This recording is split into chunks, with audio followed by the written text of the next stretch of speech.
ओम बोलिए। सच्चिदानंद भगवान की जय।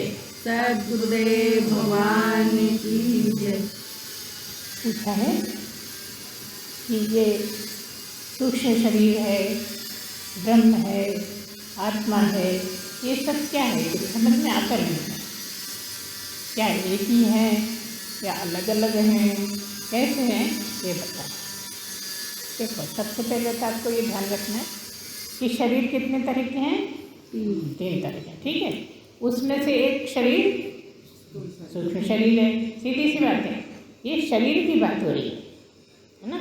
शरीर तीन है और उसमें से एक सूक्ष्म शरीर है और सबसे पहला जो है वो स्थूल शरीर है। दूसरे नंबर पर सूक्ष्म शरीर है और तीसरे नंबर पे कारण शरीर है, ठीक है।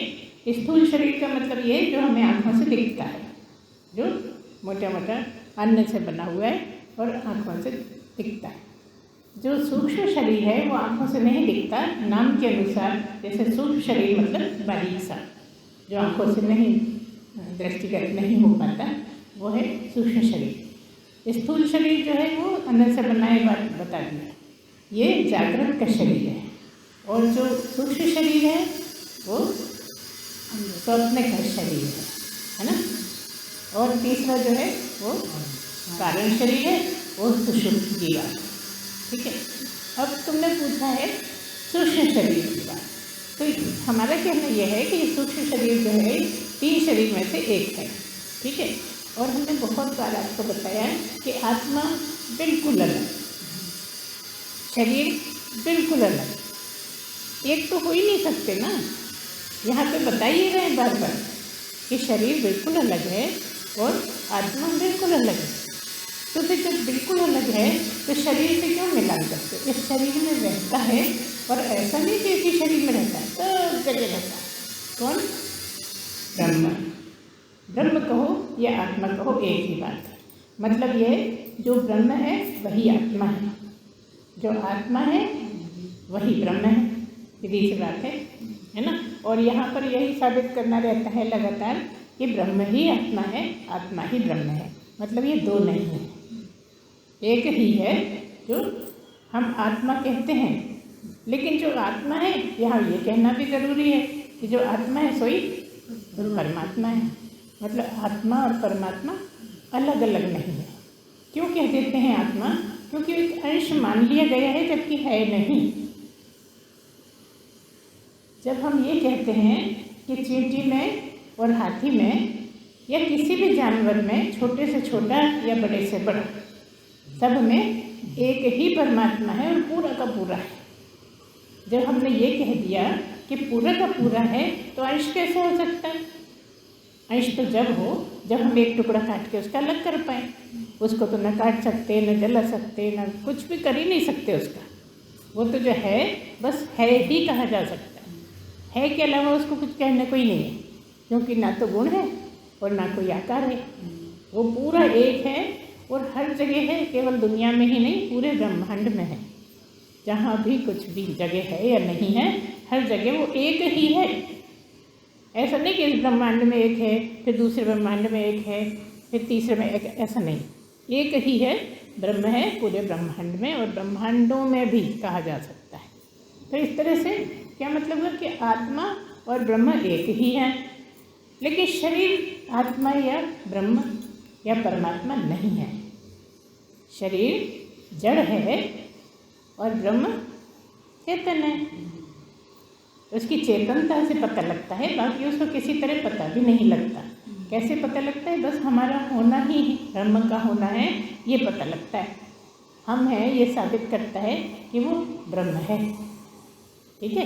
अगर आपसे पूछा जाए कि तुम कैसे कहोगे कि भाई है, हम तो नहीं मानते ब्रह्म को, तो आपके पास यही जवाब है कि हम हैं या तू है। इससे ही साबित हो रहा है कि ब्रह्म है, ठीक है। अब जो आपका प्रश्न है कि ब्रह्म, आत्मा, परमात्मा ये सब क्या है? एक ही है। आत्मा कहते हैं ना, जो आत्मा सोई परमात्मा, तो यहाँ ये दोनों एक ही हो गए, ठीक है।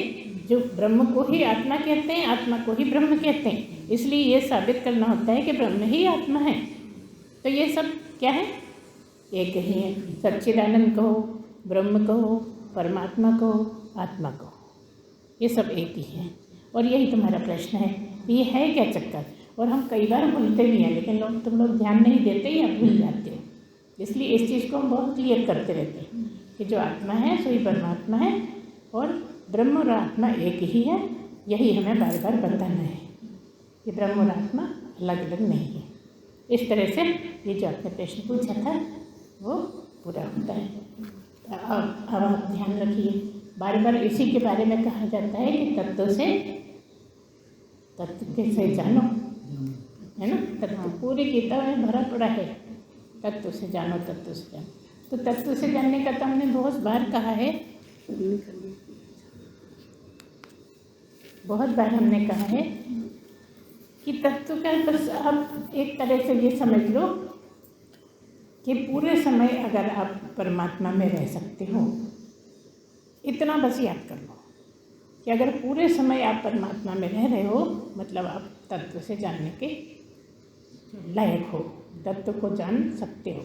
और अगर आप नहीं रह पाते तो फिर नहीं है। सब चीज़ें, अगर आप कुछ भी देख रहे हैं, तमाशा देख रहे हैं, तो उसमें भी ब्रह्म को ही देखते हो। देखने से क्या मतलब? आँखों से नहीं, मन में चलता रहे कि हर चीज़ ब्रह्म ही है, हर चीज़ परमात्मा ही है। दिखता है, होकर दिखता है, जो भी दिखता है वो होकर दिखता है, मगर है तो परमात्मा ही या ब्रह्म ही, है ना, या आत्मा ही।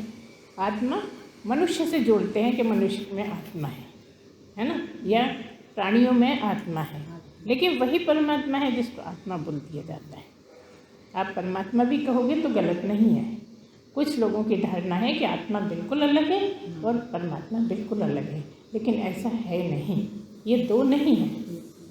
आत्मा गंदी हो गई है, आत्मा शांत है, आत्मा ऐसा वैसा जो बोलते हैं वो बिल्कुल गलत है।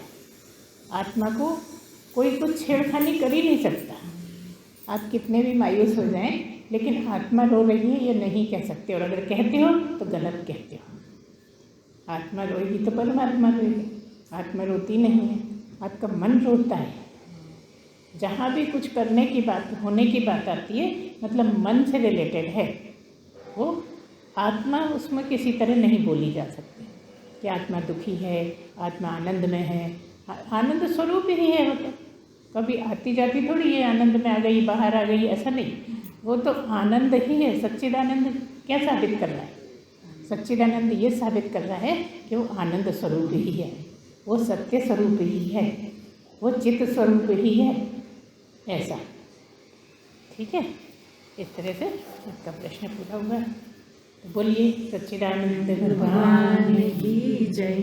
सद्गुरुदेव भगवान